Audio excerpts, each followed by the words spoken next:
Is God's mercy fair? Not at all if we look at it from a certain perspective. So let's put this into more familiar terms. So if we were to take somebody into a courthouse, say this person was drunk driving, killed 5 people, so we're going to come in and see what price does he have to pay for all this damage that he did.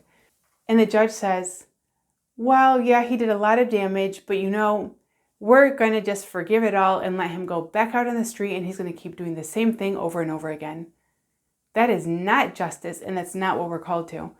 So how does this work with God? Because when we get to the final judgment and we're there at the pearly gates with St. Peter, how does that work if I've already done a lot of things in my life and yet God's going to let me go into heaven for free? Here's where God's wisdom comes in. And so we're going to have to look at this from 2 different perspectives. Because on one hand, it's a really similar situation to that judge who just kind of lets the guy off the hook.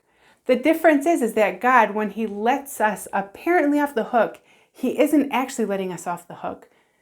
Because what he does there is he says, I love you who did that so much.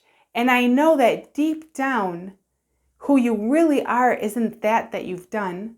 That he says, okay, we're going to figure this out in a different way. So he says, you come into my embrace and let me love you. And he says, but that price has to be paid because a lot of damage was done. I'm going to send my son and let him pay that price for you.